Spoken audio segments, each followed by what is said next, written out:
Well, to break down what's happening on the markets, I'm joined by Brand Smith. He's from NEFG. Thanks very much for joining us, as always, sir.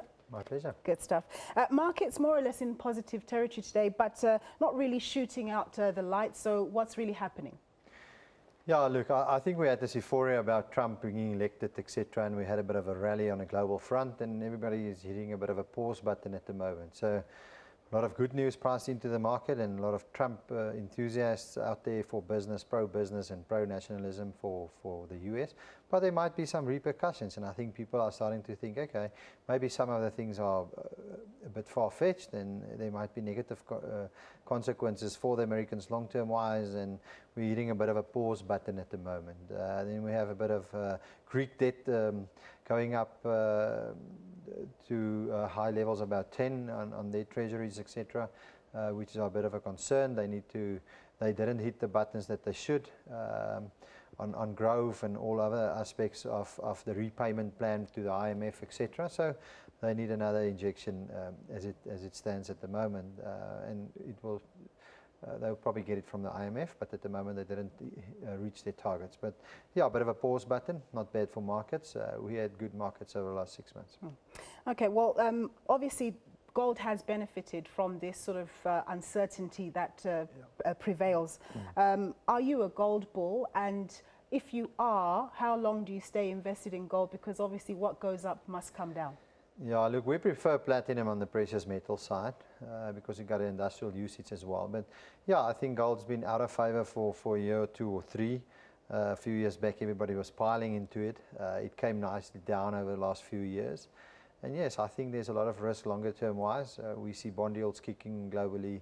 It might be time to actually have some safe haven assets in your portfolio. So I'm positive on the bullion price. A lot of positives priced in and not many negatives at the moment. Obviously, we're all looking as South Africans to what President Jacob Zuma is going to be saying to us at the State of the Nation address this evening. How are markets or the local markets reacting, particularly the rand and your bonds at the moment? Any serious reaction today? Yeah, look, it's been interesting because our bond yields are close to 9, and it's a bit higher than what we expected. Because, I mean, if you look at our global peers, you sit with Brazil, you sit with Turkey, you sit with Hungary, and I think and Russia, they got bigger problems than what the South Africans do, and our bond yields look very lucrative to them, and we actually, against some of them, we actually on higher CDS spreads, etc. So we would have thought it's a bit lower, but there is political uncertainty in South Africa, and I think tonight's speech, a lot of people are holding back as well. You saw in January, I think 20 billion rand flowing out of the country in bonds and equity. But despite this, the currency has actually been strong. So if we see a bit of inflows back, I think you might see the currency a lot stronger. And I think in a week's time, we're probably going to see it's a non-event tonight, hopefully. Hopefully there's no fallouts in the streets in front of Parliament and so forth and so forth. Hopefully a non-event. But speaking to that, what things does Jacob Zuma or President Jacob Zuma have to say that would positively affect the rand, and what issues are a definite no-no based on the kind of conversations that have been had in the years running up to now? Yeah, look, I think he's probably not just going to go on the 9-point plan that he's brought in about 2 years back, and he's going to bring out all the positives, like try to take credit for the new minimum wage offer that's on the table for 2018, and he's probably going to have a few of those in his pocket.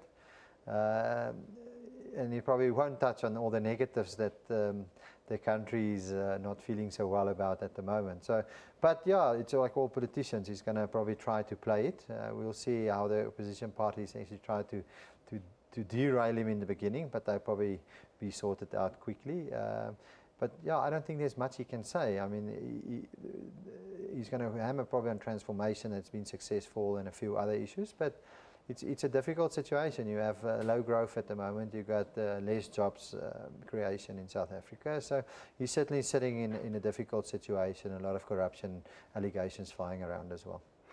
We know that we're always under the radar in terms of the credit ratings agencies and obviously investors. Do you think that they're going to be looking at this closely, or it's a non-event for them and they're more focused on budget? Yeah, I think budget's probably more important from that point of view, because whatever he's going to say tonight, we still want to see being implemented in the country and so forth. And I think that's where we've been faltering in the last term of government that the implementation weren't too successful. And I think rating agencies actually want to see a budget, and some of them, from a fiscal point of view, actually implementation correctly. So yeah, I don't think the market will do too much, except if they throw in strange things tonight. If we get a pro-economic growth message, both from the SONA and budget, from an investment point of view, where should South Africans be investing? Yeah, look, we think SA Inc. look from a valuation point of view very attractive in South Africa. So local financials and local industrials that actually don't have too much rand exposure, etc., we think is an interesting theme for the year. They're also not trading at stretched PE valuations, etc. So yeah, a lot of these other guys that's been on the rand hedge stocks, etc., I think they're going to be disappointed again this year like they were last year.